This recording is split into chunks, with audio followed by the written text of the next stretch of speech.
Sem medo é amar, sem medo é arriscar, ter a certeza de ser eu mesmo. É tão bom ter-te aqui connosco, mesmo, é muito gratificante. Vamos gravar um episódio do Amar Sem Medos ao vivo, daí tantas câmaras, vocês também vão aparecer ali através da plateia.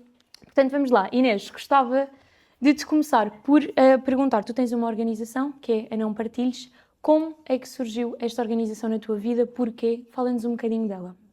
Então, primeiro, obrigada por estarem aqui. Feliz dia a todas. Como começou a organização, que antes de ser uma associação era um movimento, Não Partilhes, foi de uma história pessoal. Tinham partilhado conteúdo meu íntimo contra o meu consentimento e a exposição foi muito grande. O conteúdo não me identificava de nenhuma maneira, mas tinha o meu nome em cima e foi partilhado com as minhas redes sociais, com o sítio onde eu trabalhava, com o meu contacto pessoal e felizmente, e posteriormente eu percebi que era um privilégio, tinha muita gente ao meu lado a apoiar-me, os meus pais, os meus avós, o meu irmão, o meu namorado da altura, que não teve nada a ver com esta situação, os meus colegas de trabalho. E quando me juntei com outras mulheres e meninas que tinham sido vítimas da mesma situação, percebi que era o que eu disse anteriormente, era mesmo uma privilegiada porque quase nenhuma tinha tido nem uma pequena percentagem do apoio que eu estava a ter e foi daí que surgiu a ideia de criar a Não Partilhes, porque acho que, claro que o problema inicial é um grande problema, o problema inicial da primeira partilha, mas depois as repartilhas e esta continuada exposição que pode durar anos, que pode durar até ao fim da vida da pessoa, que pode durar até depois da pessoa já não estar cá, por vezes acaba por revitimizar a pessoa e é muito complicado lidar com isto e é ainda mais complicado lidar com isto quando não se tem apoio. É isso, eu acho que é tão interessante, aqui uma nota até mais pessoal, como é que tu pegaste num momento que poderia te ter destruído a muitos níveis e conseguiste transformá-lo em algo que hoje em dia é muito maior do que tu. E eu acho que, e foi muito por isto que eu também te quis convidar e ter aqui hoje. Acho que é tão bonito quando nós pegamos em experiências que não são tão positivas e se calhar quem aqui nos está a ouvir também já passou por algumas e as conseguimos transformar em algo maior do que nós e empoderar as pessoas à nossa volta. Portanto, muitos parabéns por esta iniciativa. Acho que fazes mesmo uma diferença muito grande na vida de quem te acompanha. Obrigada. E gostava ainda de te perguntar, porque obviamente há também um outro lado deste trabalho, um cansaço, uma frustração, às vezes até acredito que este seja um sentimento que esteja muito presente, por ser um tópico tão difícil, tão sensível, às vezes até uma certa imponência. Como é que tu sentes que lidas e geres estas emoções todas no teu dia-a-dia e sentes que isto é fácil de gerir? Já tiveste momentos em que se calhar foi mais desafiador? Acho que eu vou aprendendo também com a vida, não é? É a minha primeira vez a viver, por isso eu vou aprendendo com os meus erros e com as coisas que vão acontecendo. No início eu dava uma atenção muito afincada, não tinha limites, se for preciso estava a atender chamadas às 2, 3 da manhã e depois comecei a perceber que tinha que haver limites, até por uma questão pessoal e até porque eu tenho que estar bem para ajudar as outras pessoas. Então comecei a estabelecer alguns limites, comecei a delegar tarefas, que também é uma coisa muito complicada e eu acho que isto é um bocadinho comum às mulheres principalmente, que querem sempre fazer tudo sozinhas, somos muito perfeccionistas. Então comecei a delegar tarefas, comecei a pôr alguns limites e acho que pronto, é essa a questão. Eu sou uma pessoa muito positiva mesmo. Às vezes até, se calhar, roça ali um bocadinho na loucura. E eu acho que isto me trouxe uma coisa muito boa, que foi conseguir relativizar muitas coisas que me tinham acontecido ao entrar em contacto com tantas histórias tão diferentes e tão distintas e tão...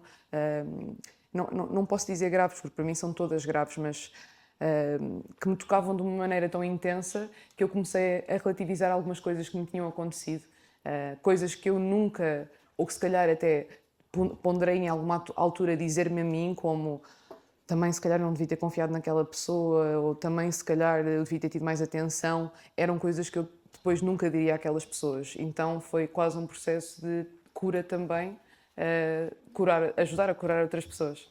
Sim, é muito interessante que nós temos muito esta tendência de fazermos a nós tanta coisa má e ao outro nunca o fazemos. Então, teres conseguido fazer esse processo eu acho espetacular, é preciso uma força muito grande também para isso. E trazes aqui também um bocadinho como é que as histórias te afetam e te impactam. Sentes que essa foi a maior lição que tu tiraste de ouvires tantas histórias? Sentes que há outra que gostavas de partilhar aqui connosco?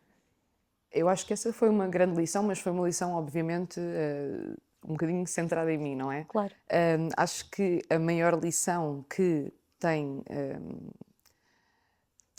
muito peso em como é que eu vejo a vida é o facto de eu ter parado de julgar ou cada vez ter menos julgamentos perante as pessoas. Por exemplo, quando alguém vem falar comigo no Não Partilhes, eu não quero saber de onde é que tu vieste, eu não quero saber o teu trabalho, eu não quero saber a tua orientação sexual, eu não quero saber o teu género sequer, eu quero saber que estás a ser vítima de um crime e que precisas de ajuda. E já tive situações, até uma bastante caricata, de uma rapariga que era militante de um partido que eu não concordo, tinha bastantes posições que eu não concordava e que me veio pedir ajuda porque estava a ser vítima de manipulação de imagens através de inteligência artificial. Ok. E depois eu fui ver a conversa e era basicamente a rapariga a ser extremamente xenófoba e racista e alguém lhe respondeu com uma foto dela manipulada. E a mim, eu tive que sair da pessoa Inês para perceber que eu tinha que ajudar aquela pessoa, porque eu não concordo, obviamente, com o que ela disse, mas eu também não concordo com alguém fazer isso a outra pessoa, com alguém despir a pessoa contra o seu consentimento. Então, houve assim algumas coisas que eu fui começando a moldar-me e a perceber que eu não posso ter certos julgamentos e que toda a gente, seja quem for, seja de que partido for, seja de que posição política for, merece ajuda quando está a ser vítima de um crime. São algumas chapadas de luva branca que eu vou levando da vida. Eu acho que, e é engraçado que nós aqui no início, quando começámos, estávamos a falar exatamente disso, de quantas decisões é que já impedimos na nossa vida por um preconceito alheio ou por uma imagem que o outro tem de nós. Eu comecei exatamente a falar disso porque me identifico eu muito com isso, às vezes se calhar por ser muito nova e ter esse preconceito em cima. E aqui gostava de te colocar uma questão. Quão difícil é, quão complicado para ti mentalmente, como Inês, vamos esquecer um bocadinho, como Inês, como é que é gerir tudo isto? Como é que é a Inês, como é que gerimos a esfera da Inês pessoal? E tu falaste de uma questão que eu gostava de tocar aqui, que é a questão dos limites. Ou seja, como é que onde é que te deu aquele clique de eu preciso de pôr limites porque a Inês de Não Partilhes precisa de existir, mas a Inês, eu também preciso. Como é que é esta questão de gerir um bocadinho a vida pessoal com a vida profissional quando temos um negócio nosso e algo que eu sei que tu gostas muito e que é tão importante que o faças, mas como é que fazes esta gestão aqui um bocadinho mais interna? Eu tive quase que chegar a um ponto mesmo de burnout para perceber que tinha que pôr limites, porque eu achava que era a super mulher e isto vem até de uma parte que se calhar algumas pessoas não sabem sobre mim, mas eu tive um cancro do sistema linfático quando era adolescente, até aos 18 anos, e isso deu-me, obviamente, bastantes ferramentas de relativização, de perceber que há problemas piores, como por exemplo ter cancro, mas chegou quase a dar a volta de ok, eu estou sempre bem porque eu podia estar com cancro. Então eu achava sempre que estava bem e que conseguia fazer tudo e que era capaz de fazer tudo. Até perceber que estava completamente sobrecarregada. Chegou uma altura que eu já estava tipo a perder cabelo, não conseguia dormir, não tinha tempo para estar com os meus amigos, não tinha tempo para estar com o meu namorado da altura e percebi que tinha que parar. Eu, meninas, não tenho que chegar a este ponto, ok? Acho que podemos pôr limites antes disso. E eu acho que é isso mesmo quando são coisas que nós fazemos que realmente somos muito apaixonadas e gostamos muito. Acho que tem sempre que haver um limite, como qualquer outro trabalho, não é? Ninguém tem que trabalhar 24 horas por dia, ninguém tem que estar disponível para receber trabalho, porque é trabalho, não é? 24 horas por dia, ainda por cima, quando é uma coisa tão peculiar como situações de abuso sexual, que são situações que não são levianas, não é? Claro. Estar a receber isto todos os dias, não ter limites, ficar acordado até às 3, 4 da manhã, falar com pessoas, obviamente que é uma coisa que vai ter algum impacto e eu já não estava a ter tempo para a minha vida pessoal, mas eu também gosto muito de estar ocupada, eu não gosto de não fazer nada. Boa, somos iguais. Sou um bocadinho workaholic, então não me incomoda assim tanto trabalhar muito, ainda por cima se estou a trabalhar numa coisa que eu gosto. Boa, perfeito. Obrigada, Inês, pela partilha. Gostava de te perguntar também esta questão das redes sociais, porque tu partilhas muitas histórias, partilhaste também a tua história pessoal nas redes sociais, e como é que é para ti transformar as redes sociais num local de consciência, uma bolha de amor, tal e qual como estamos aqui hoje, conseguimos transformar isto num momento de presença, um espaço seguro para quem está aqui hoje connosco. Como é que é para ti também transformar as tuas redes sociais num espaço tão seguro como o fazes e não num espaço de comparação, de pressão? Como é que sentes que este processo foi para ti? Foi algo muito natural, não foi? O processo de estar nas redes sociais para mim foi natural porque já desde que eu me lembro da pré-adolescência, que não é muito normal, mas eu já estava no Twitter, e já era uma coisa bastante comum para mim as redes sociais.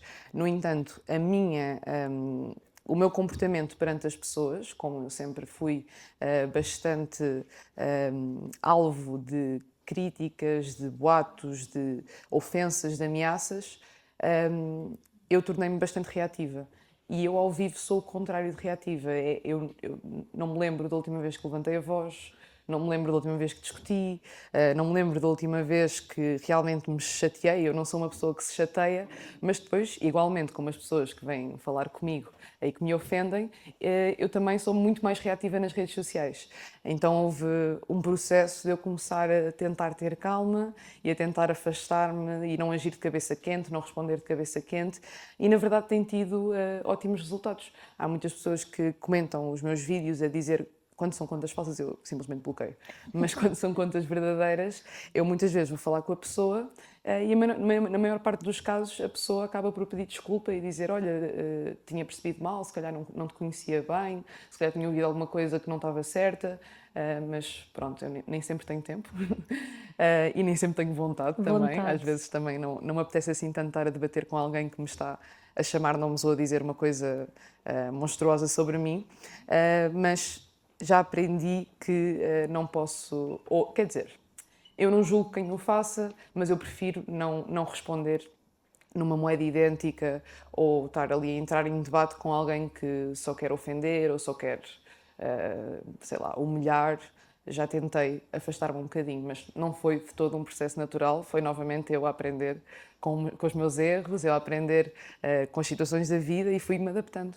Eu acho que isso é tão importante, nós não querermos chegar sempre aos 100% ou saber que chegamos lá de forma natural. A vida realmente às vezes vai-nos guiando e ensinando um bocadinho e até mesmo para uma questão tua pessoal, mental, de teres esse espaço tranquilo de eu não preciso de ouvir aquilo se calhar não é assim tão real e não tão presente, porque até acabava por não ir tão de acordo com quem tu, Inês, eras. Eu acho que as redes sociais têm este poder muito grande de às vezes nos transformar e nós temos um dever para connosco próprias de, calma, se calhar eu até não preciso me transformar assim tanto. Sim, e também acho que não temos que nos culpar se às vezes reagimos de alguma forma, não é? Acho que é muito importante mudarmos e adaptarmos e melhorarmos. Acho que é assim que se faz a vida. Eu não gosto nada daquelas pessoas que dizem: ai, estás sempre a mudar de opinião. Claro que estou. Eu Ainda bem. cresço, eu cresço, eu percebo coisas, eu leio, eu informo-me e vou mudando de opinião. Há coisas que eu achava antes que agora já não acho. E muito provavelmente há coisas que eu acho agora, provavelmente não, de certeza, há coisas que eu acho agora que daqui a uns anos também já não vou achar. E eu acho que isso é muito bonito, nós aprendermos uns com os outros e admitirmos que não somos aqui um pau estático que vai estar sempre assim, vamos nos adaptando, vamos melhorando, às vezes se calhar também vamos piorando. E eu acho que isso é assim que se faz um percurso normal de vida. Exatamente, eu concordo 100% contigo. E gostava que olhássemos um bocadinho também para o teu percurso como um todo. Uma Inês que já passou por tanta coisa e que hoje em dia está aqui a ser uma voz ativa para tantas de nós. E que me dissesses uma coisa, para quem nos está a ouvir e quer criar este seu próprio espaço seguro, quer se afirmar ou até sair de uma situação adversa, o que é que dirias a essas pessoas que nos estão a ouvir? É assim, não há uma fórmula, não é? De sair de situações complicadas. Eu acho que mais importante do que ensinar a sair delas é ensinar a reconhecê-las, para não chegar a um ponto em que temos que sair delas, porque às vezes quando as reconhecemos, quando damos logo aquelas red flags iniciais, conseguimos nem entrar na situação.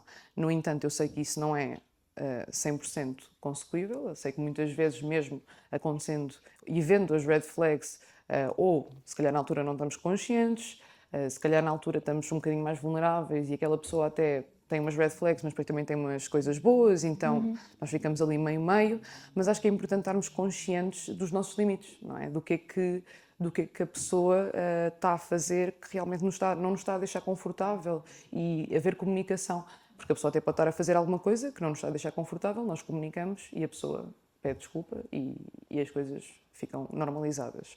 Agora, quando uma pessoa, por exemplo, mesmo que não nos tenha feito coisas a nós, mas fez a todas as ex-namoradas ou a muitas ex-namoradas, tem um discurso bastante preconceituoso e quase impenetrável, não é? Não é uma pessoa que quer aprender, é uma pessoa que tem aquilo quase como dogma. Eu acho que são uns sinais para nós termos em atenção, mas é isso, não há nenhuma fórmula. Eu acho que é muito importante também, como mulheres e outros grupos marginalizados, unirmos-nos e juntarmos-nos. Já existem milhares de associações, nós podemos nos juntar a elas ou podemos criar novas.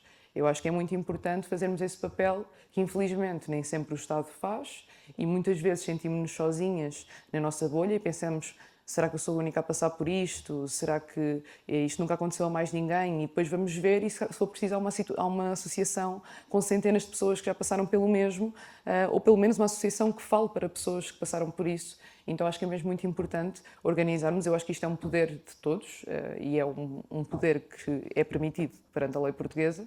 Por isso podemos sempre criar uma nova associação, acho que são todas muito importantes, e organizarmos, mesmo que não seja uma associação oficial, juntarmos com as nossas amigas, falarmos com elas.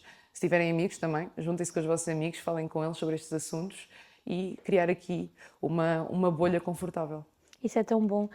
Para terminar, pensando nesta tua bolha confortável, mas também na tua trajetória, que se calhar nem sempre foi assim, vamos terminar com a nossa pergunta típica do Amar Sem Medos. Como é que descreverias a tua trajetória num sentimento, numa emoção? Como é que me dirias? Talvez resiliência. E não sei se resiliência ou positivismo, porque não, acho que resiliência é melhor essa, vou escolher essa. Mas eu acho que as duas também se acabam por encaixar um bocadinho naquilo que tu falaste hoje connosco. Inês, muito obrigada pela tua partilha, por ter estado hoje Obrigada presente. eu. Meninas, obrigada por terem estado aqui a Obrigada a ouvir-nos. todas. Obrigada.